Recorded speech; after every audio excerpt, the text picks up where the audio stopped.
Hello everybody, my name is George Popescu and I'm the Editor-in-Chief of Lending Times. Our organization is hosting today's webinar titled 2017 Digital Lending Fraud Report from Javelin Strategy Research, sponsored by Mitek. A recording of this presentation will be provided following this session, along with a downloadable copy of the 2017 Digital Lending Fraud Report authored by Javelin. Today's first speaker is Pascual, Senior Vice President and Research Director at Javelin Strategy Research. Is an accomplished industry analyst, market researcher, and financial industry practitioner who has provided commentary on fraud and security issues to American Banker, Bloomberg, the New York Times, and Wired. Additionally, researches a range of topics including the applicability of biometrics in banking and payments, the effect of data breaches on the integrity of consumer identities, the relationship between identity fraud and loyalty, and the best methods for securing payments, data, and transactions. He has served on numerous industry boards and working groups, is a certified fraud examiner, and earned a Bachelor of Arts degree in History from the University of South Florida.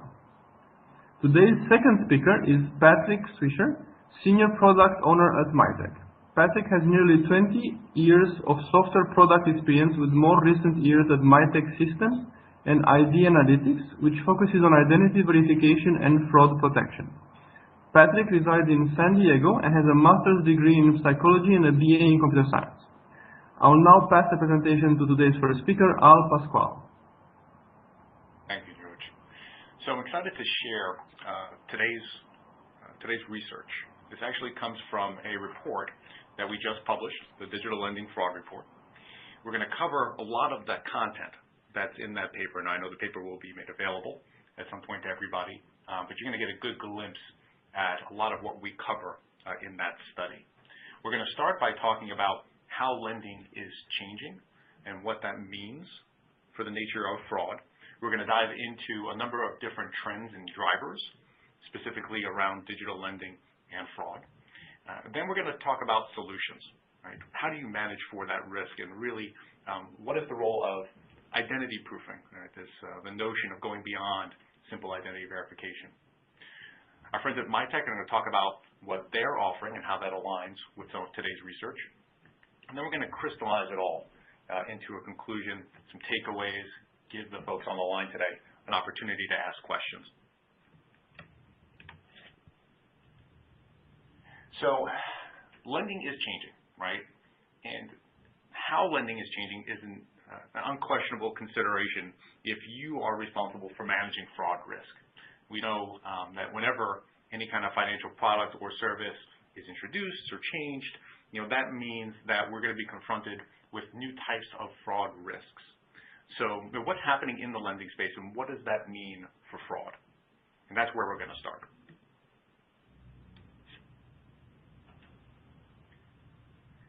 So I think for a lot of folks on the line today, we're very, very lucky that we have come back from the brink. I actually worked in the lending fraud space in particular for a number of years before moving on. But I worked in the period, I guess you can call it as, not quite the dark ages, right, but just prior to. So I can appreciate that we've gotten to a place where lending is strong again, and that's a beautiful thing, right? And we have a number of different factors to thank for that, right? So balance sheets have gotten better. Banks, lenders were eventually able to get all those bad loans, off of their balance sheets, and that has made a real difference in their ability to extend credit. Now, interest rates are low, so that's getting consumers to come out and borrow, or businesses to borrow, right? And so that's motivating the market. There are new products.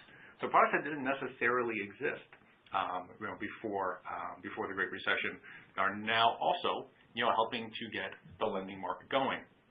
And then finally, the digital channel, and we'll talk more about that here in a bit. But the digital channel has really extended the reach of many lenders. At the same time, all of these factors have brought more consumers into the lending fold, right? It's brought people back to the table, and that has also obviously drawn the interest of fraudsters, right? They're focused on the identities of these consumers. They're interested in blending into the noise and taking advantage of this growth and lending, this willingness to lend. And as we're going to see here in a little bit, they're having some really significant success. So while this has been a wonderful trend, I think, for the folks on the line today, right, because your businesses have grown, we're finally back. At the same time, now you are confronted, with criminals who have made this market a target again and who are ostensibly pretty good at what they do.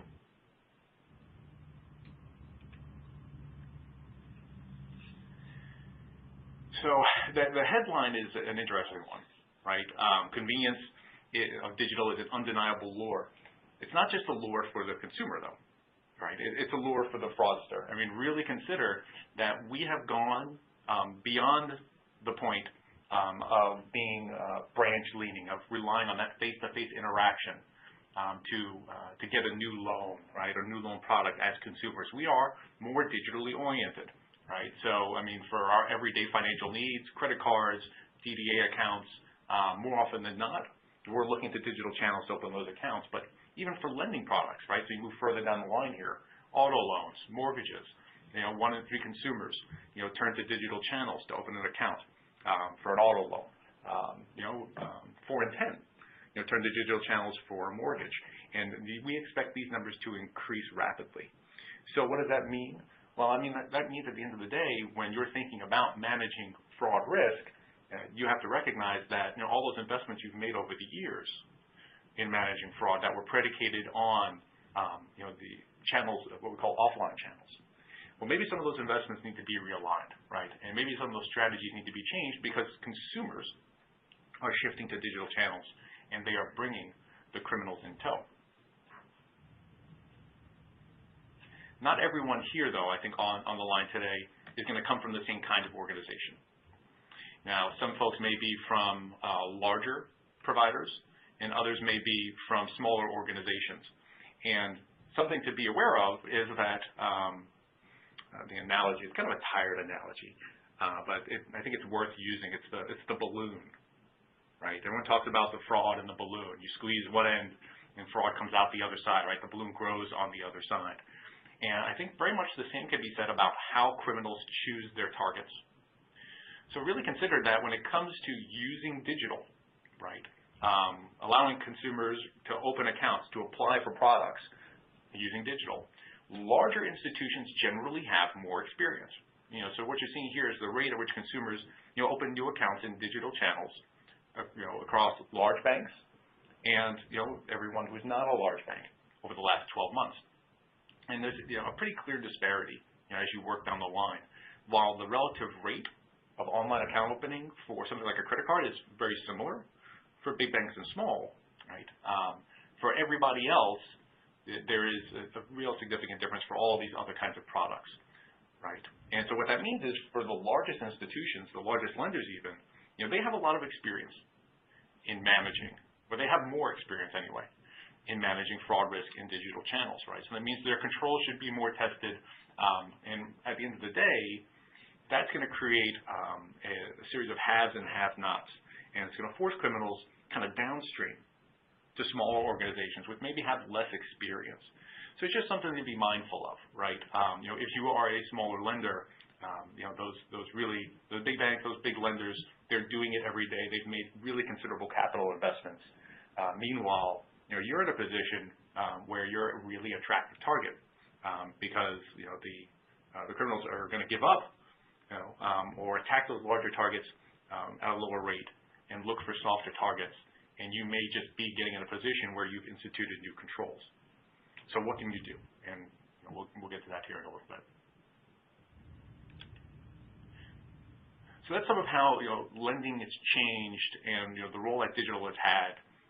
What the difference is, in the adoption or use or application rates among different size institutions. This is more I should call it the meat of today's presentation. Right? What did we find when it came to the actual trends and the drivers of this, and what role did the technology play? What role do different loan types play, or even demographic segments? Right, thinking about the folks who are applying. for these loans.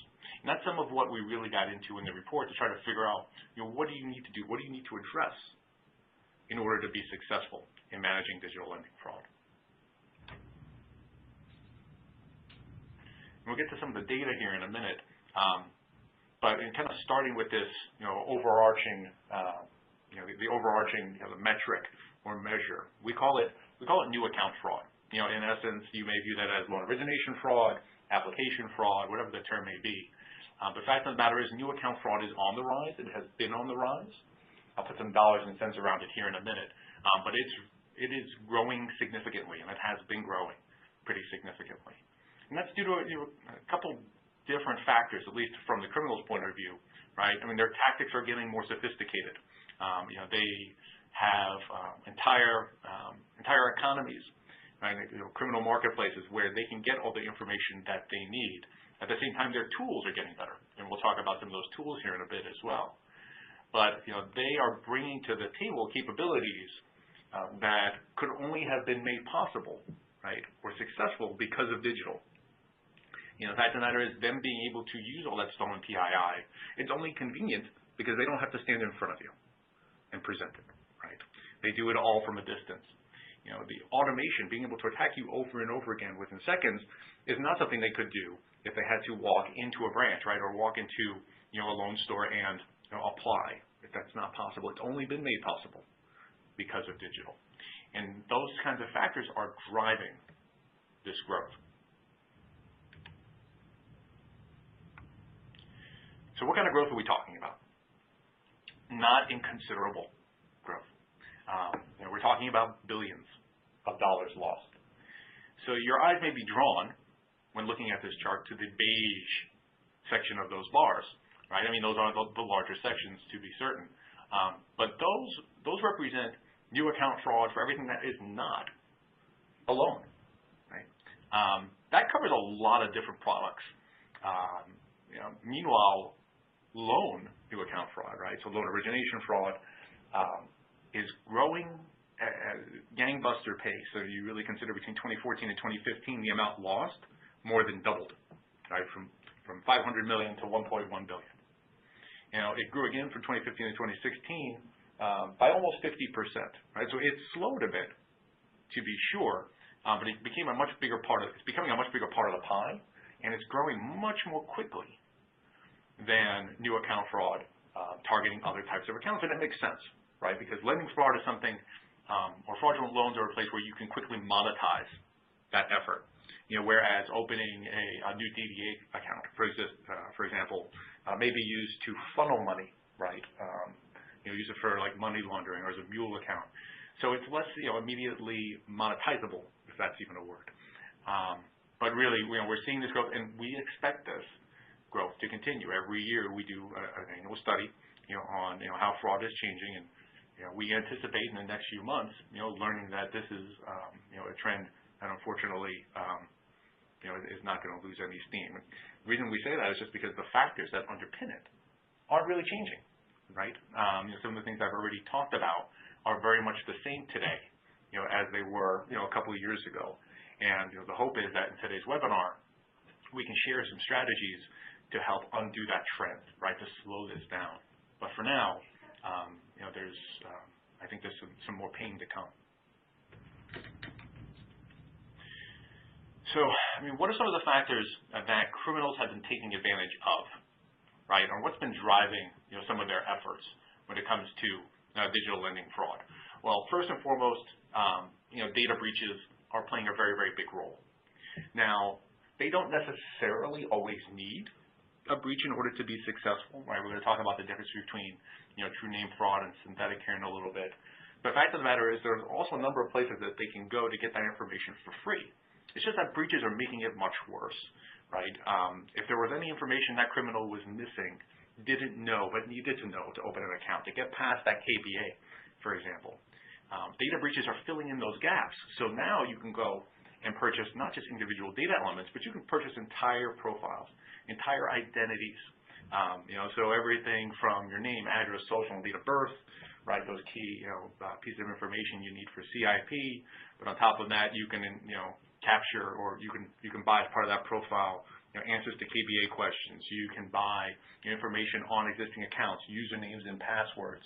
And so you know everything you need to know about somebody. And data breaches have fueled that, right? They've created this market for whole identities, which are much more valuable to criminals, the criminals selling it, and certainly the criminals using it.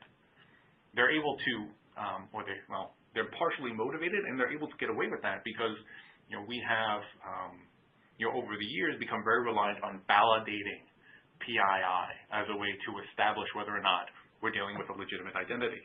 And in fact, after the Patriot Act, that only became much more so, right? Because you had to have that customer identification program in place to verify that information. And that almost became your de facto way, at least for a lot of lenders, a lot of financial institutions, to verify identity. And so criminals, they glommed onto that. They took advantage, which is why, breaches and buying that information has become such big business. And then EMV. And you would say, what do cards have to do with this? Well, after EMV was introduced, right, and so those chip cards in your wallets, and we've seen this in other markets too, what ends up happening is criminals who have had to change their modus operandi, right? They don't necessarily want to. They want to, if you're a criminal, you ripped off Walmart for 20 years, and you want to keep doing that, right? You want to keep going into the stores. What are you going to do when EMV is making it very difficult to use counterfeit cards? Well, you're going to need to get new cards. And so either they have, actually undertaken efforts to misuse personal information and open new accounts so they'd have cards, or they rely on this ecosystem of criminals to help them do that, right, to open new accounts on their behalf and get them those cards. This has created this kind of, or bolstered this skill set. The skill set needed to misuse an identity to gain access to open new accounts, and there's been some spillover, right? We're training more people to essentially commit things like lending fraud as well, because the skills are very, very, very similar. If you're applying for a new credit card or you're applying for a personal loan using stolen information, it's really not that different.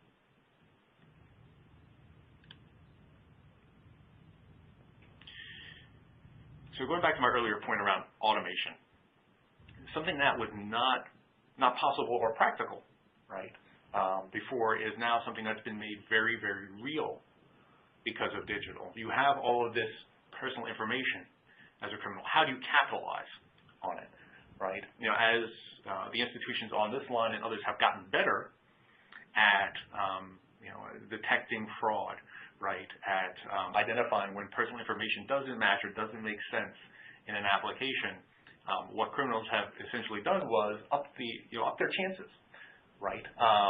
It's kind of like dialing the same number over and over again to win a radio contest, right? They have it on like auto dial at this point. They've developed bots, right, or they take advantage of bots, which use all of that stolen information, enter it into a script, and that script runs continuously, right? Attacking lender sites, entering that information over and over and over again, varying the information, entering new information until they find a pattern that sticks, right? Until they find some permutation of a name, a social, date of birth, employment information, income information that gets them the approval. And that's something, again, that digital has made possible. That wasn't possible before, right? They used to have to walk in, to the branch and, fill out an application, and it took time. Now they can apply for loans at scale. Now, not all loans are at the same degree of risk from this, to be sure. But fact of the matter is, for certain loan types, this is a wonderfully effective tool. For I think some institutions on the line today have had to contend with this, same kind of phenomenon where criminals are using usernames and passwords to break into existing accounts. They adapted that capability, and now they're using it to apply for accounts as well.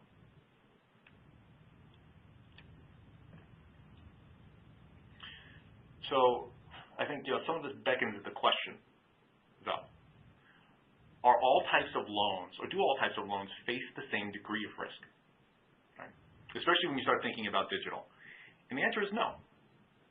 They don't. Right? Now, each loan type has other inherent factors that either insulate it or expose it to a greater degree of risk, especially when you start thinking about digital. Auto loans, for example, right? We know that borrower misrepresentation is on the rise. So, in essence, consumers lying about their ability to repay.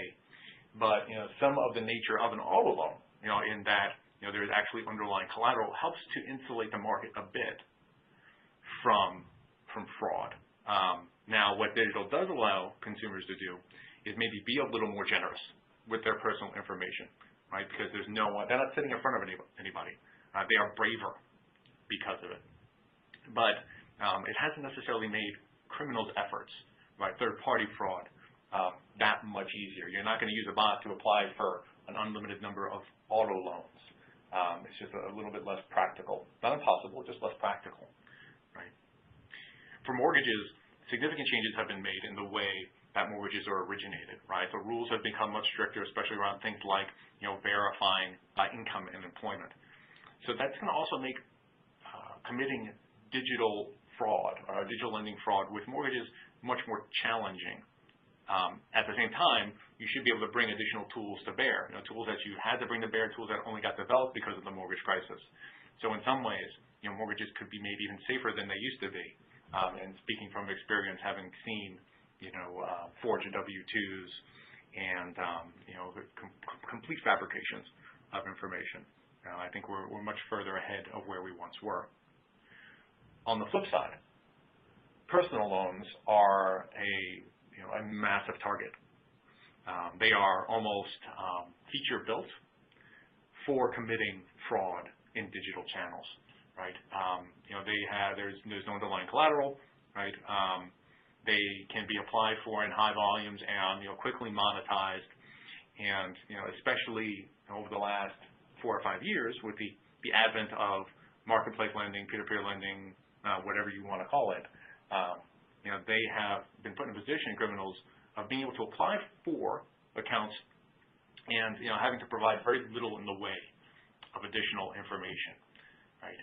And we've seen those types of loans, those types of lenders suffer really significant losses over the last couple of years because of fraud, and digital does play a role in that, right? And then for student loans, we see that's a very similar kind of scenario almost to auto lending. We know from work that we've done with executives in the space that when it comes to student lending, the most significant challenge are students submitting their parents' or guardians' information to open or to gain access to a student loan. And again, digital does make that easier, and in fact, for younger consumers, that's what they know, live and breathe. But does it lend itself as much to third-party fraud? Not necessarily. Very often, these lenders are verifying with the school that the individual is enrolled or is going to be enrolled, right? In fact, sometimes those payments are directed, right to the school or to the address on file, so that does get mitigated a bit. But ultimately, digital is enabling in some places really significant waves of third-party fraud, and in other places, potentially enabling some borrower misrepresentation, right? Or almost what you would consider kind of like familiar fraud in the case of student loans. So it affects these different loan types differently, but it is an enabler, to be sure. And it's further complicating the matter, right? So if you weren't convinced by the technology aspect of it, what criminals are doing, and how they're misusing your information, they are pretty creative, right? And you've probably heard or are confronted or trying to figure out how to manage for some of this yourself, but it's not as though they are only in a position today to try to or have to misuse the entirety of someone's personal information, right? This one profile. They don't need out name, date of birth, social and address, and they're not forced to only use that. Instead, they've gotten creative, and they've realized that they can use other pieces of information, almost like a patchwork or a Frankenstein approach.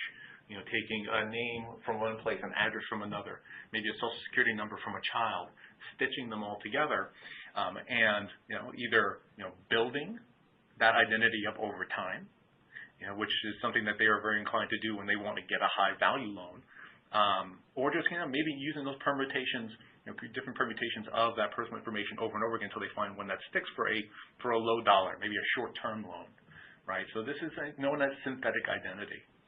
It is a significant challenge, and I can tell you we've actually tried to measure this in the past, and what we find more often than not is that many organizations don't measure, don't know how to measure, or don't want to measure this. I mean, you have to consider the implications of what happens if you realize there are hundreds or thousands of cases of synthetic identity in your portfolios, right, already originated, how do you broach that conversation with your regulator or with a party who's looking to buy those after they've been securitized?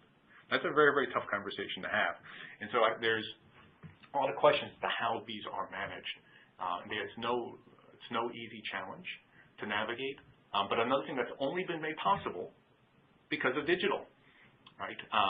As a criminal, if you want to use synthetic identity face-to-face, you could have an ID created with all of this information on it, but now you expose yourself to being detected, when they look at that ID document, right, and try to validate the ID document, authenticate it. When they attempt to authenticate that information, it puts you at significant risk, whereas doing this remotely is just, again, perfect for the criminal. Absolutely perfect.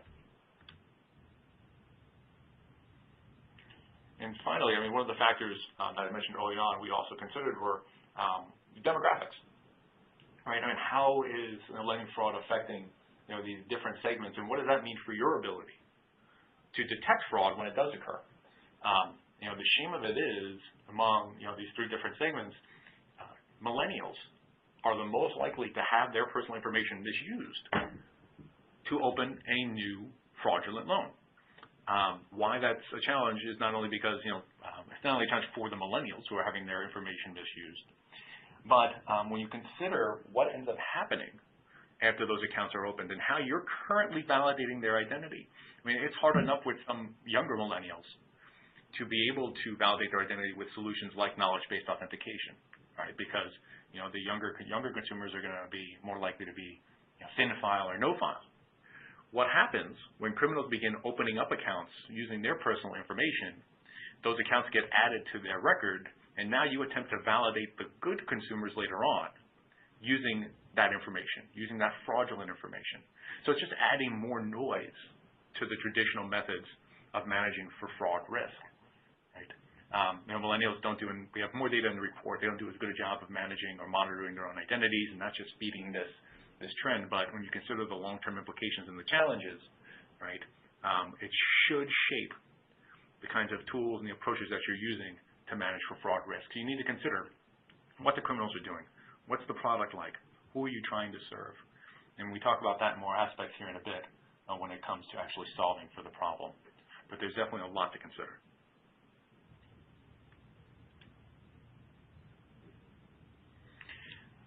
So there's a notion or an idea that we're going to dive into as a path to solution, right? And so there's this notion of identity proofing, right? It's what do you do about it, right? This is how we're going to address that. I think for some folks this is this is not completely foreign. For others it's a bit of an evolution as to how you view the idea or notion of identity verification, but it lends itself well to helping solve for some of this. And you've probably heard before that we need to move beyond PII, right? The verification of personally identifiable information as a strategy for establishing identity. Now, there's more that needs to be said, though, about the process. It's not as simple as saying don't use PII. Well, what does that mean, right? That is just one particular tactic that needs to be part of a broader strategy. And in fact, that's not even something that we completely want to throw by the wayside. And we'll talk about that here in a bit. What identity proofing really means is that you are tailoring your identity verification, right, strategy to the channel, the use case, threat environment, to the customers you're trying to serve, to your product. Right? It is a tailored, comprehensive, holistic approach or strategy for managing, identity verification. And what we've done in the report is, we've done a real deep dive, into what a workflow should look like, what the different tools are you can bring to bear, why you want to bring them to bear, what you need to be considerate of. And what I wanted to do just for the next couple of minutes is, share a kind of a high-level view of that, right? But now, with the caveat, I guess, that obviously this needs to be adapted to your organization, to your products and channels specifically. But generally, at a high level, this is a workflow that we think, makes sense. So it's a six-stage workflow. And like I said, in the report, there's the pages of detail around what each of these should entail, right? But at a high level, what we're saying is before it starts, right? This is all obviously it needs to be, there's a number of considerations that need to be addressed before you start this process. The first being that you need to have a platform in place. You do not want to approach this in a piecemeal fashion, right? Attacking it with point solutions the entire way. You want to have a platform in place you can score that transaction based on a number of inputs. At the same time, we would be remiss if we did not say be mindful of FCRA. Right? So what do we mean by that? Well, there's only certain kinds of data that you can consider, and there are implications to what the potential output is of any solution and how you use it. Right? So be mindful that the solutions that you are working with, whether that's the point solutions or especially the platform, is FCRA compliant. Right? So that's maybe the public service announcement, right? But that has to be said. But you want to have a platform in place, right? And there's a number of different qualities to a platform. We dive into that, again, much more depth in the report, but you need to have a strong basis. From there, you want to know your enemy. So what does that mean? As soon as they show up at the site, as soon as they show up, you know something about their device.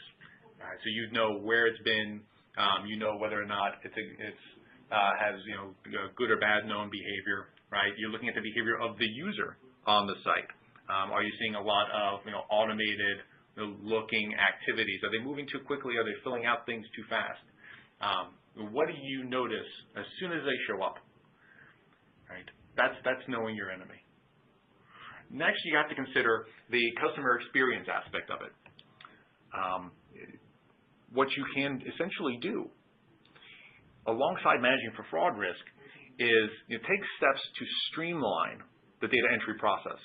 So scanning documents, capturing that personal information, and pre-filling the application.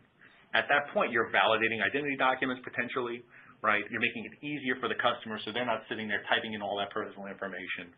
And at the end of the day, you're serving two goals with one step, right? So you've started with this platform, it's taking the information in, pulling in that device information, pulling in the behavior information, it's scoring all along the way, right? If it looks bad, don't go to the scan. If you need more information, you move to the scan, you capture that information, do it in a customer-friendly way, and then you assess that information, right? So we're still assessing that PII.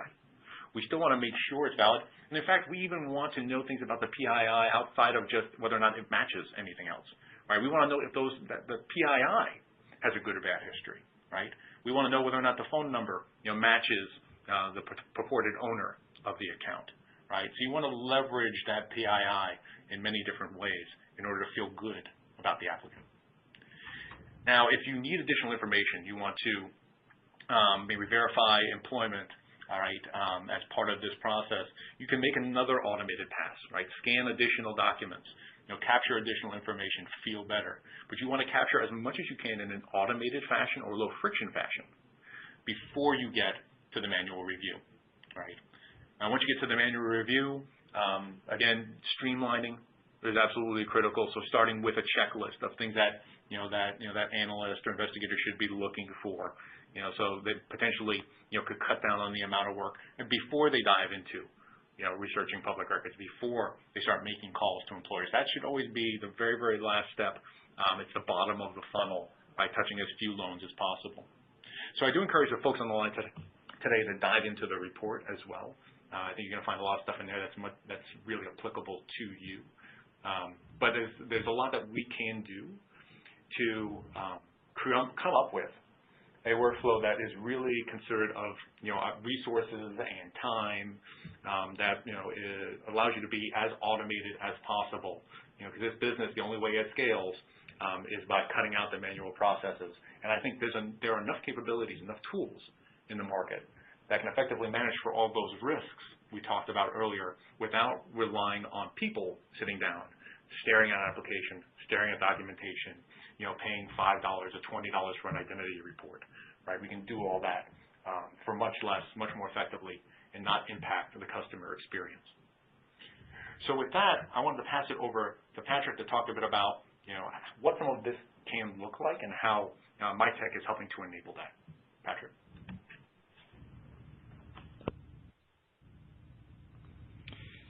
Thank you, Al. Hello, everyone. My name is Patrick Swisher, and I'm a product manager at Mitek Systems. So my focus is on identity-proofing products, and some of which could be quite helpful in reducing fraud in lending. Al, I found your report quite interesting, and in particular, I liked your 6-stage workflow. That was a nice summary. It really provided a concise guidance for lenders looking to reduce fraud. I think that at least 3 of those stages could be addressed by products that Mitek offers. So one of the stages involved making it really easy for consumers to enter identity information when they're applying for a loan. And so our mobile fill product does just that. The consumer can snap a photo of their ID, the data will be extracted, and then the form can be pre-populated. It's not only is it fast, but it's accurate. It's really a win-win. The consumer doesn't have to enter everything by hand, and the lender receives accurate information, and so the whole process just goes smoother. Another one of your stages is about verifying consumer identity, and that's exactly what our mobile verify offering can do. After the consumer takes a picture of the ID, our authenticity algorithms determine if the document is authentic, and that information is sent back to the lender to be part of their workflow and their decision-making process. When these products are used, that gives the lender accurate data, and they also know the ID is authentic. But they can also include our face comparison technology, where they have the option of tying the consumer, the presenter of that identity, to the document itself, thus proving that you have the owner of the document. So that's quite useful.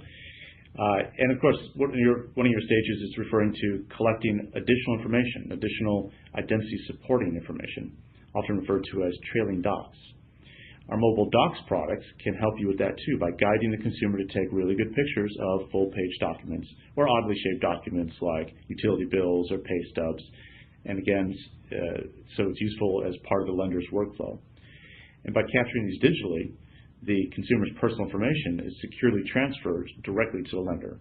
Nothing's flying through the mail or able to get lost. So overall, our product lineup can help lenders implement your suggested 6-stage guidance. Now, if I can, let me take a moment to explain a little bit about how we develop our mobile verify authentication techniques. We have a team of people here with advanced degrees focusing on computer vision, statistics, machine learning, all the disciplines needed to analyze evidence of forgery and create what we call authenticators. These are single-purpose tests of authenticity, and by using them in combination on a particular document, we can assess its authenticity. This team works with our in-house experts who have years of border control and forgery detection experience. They're quite adept at spotting the fakes, good or bad. We also make use of our continuous stream of forgery examples that pass through our system. And by analyzing these forgery techniques and consulting with our in-house experts, we can devise some pretty interesting ways of spotting those forged documents. It's really fascinating work.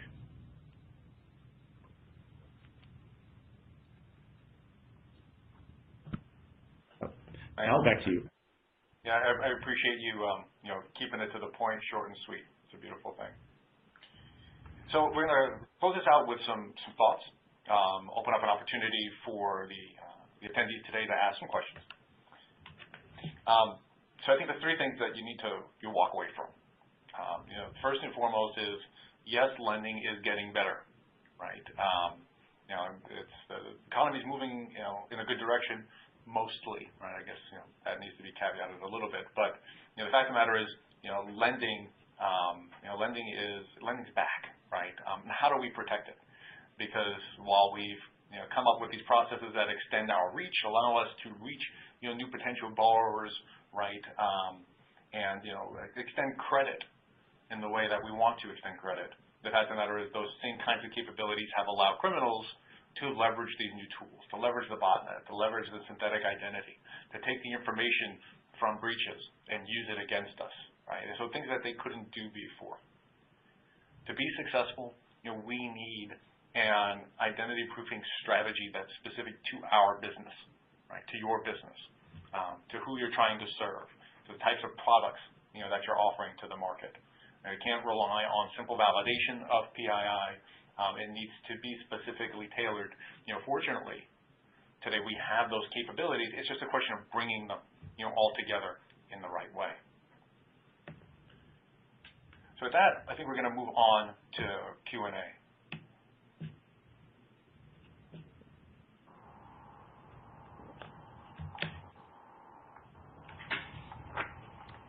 So George, do you mind teeing us up? Sure, happy to. So, as you may know, it is a bit of a delay between the time we stop speaking and the time the listeners actually realize that it's time for Q&A. So we'll have some questions coming soon, but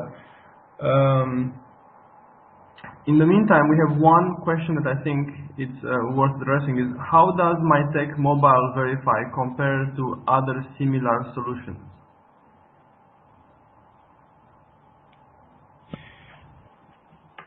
Well, our Mobile Verify is, we feel is pretty good, and its authenticity checks are excellent because of the team that we have here and the visibility we have in terms of the forged document examples that we see coming through our system. Being able to see all these things, and they range from really bad fakes to pretty good ones. And being able to leverage our in-house experts and our development teams and our science teams to analyze this and produce something to catch those, I think that's really what makes us pretty good, and certainly better than other solutions. Thank you. We have a second question now. Which type of lending fraud has greater losses? Maybe Al, you want to answer that, or? Yeah, no, it's a good question. I guess maybe the catch there is, do we mean greater losses overall or greater, per instance losses?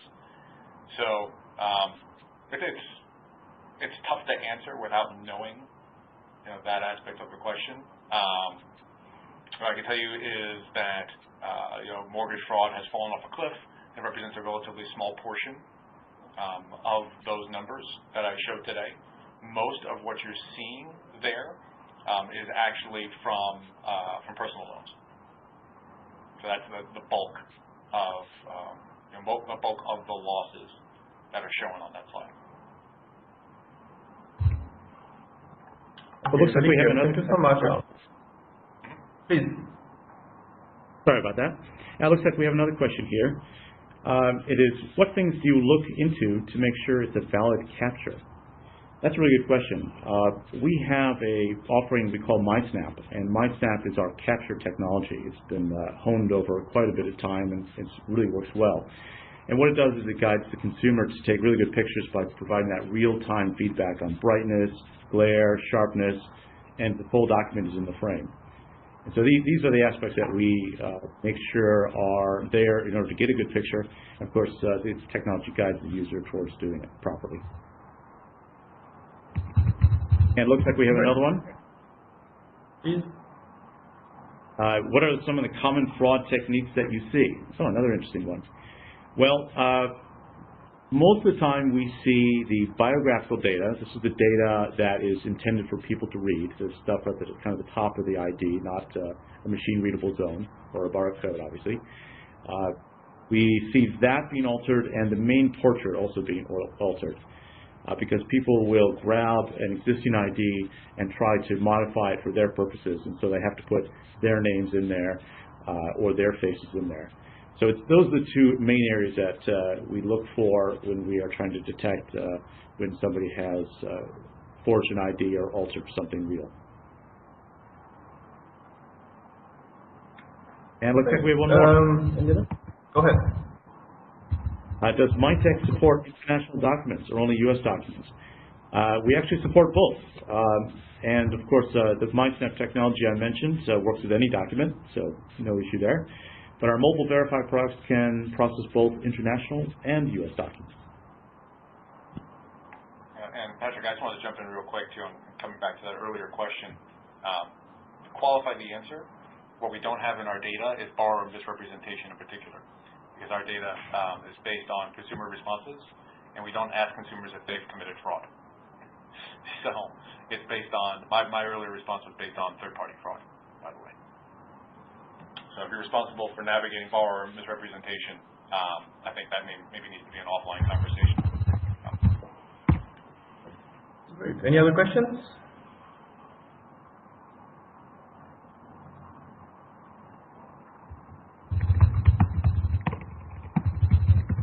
Okay. In this case, I remind everybody that the recording of this webinar is available to watch, as well as will make the 2017 Digital Lending Fraud Report authored by Javelin downloadable.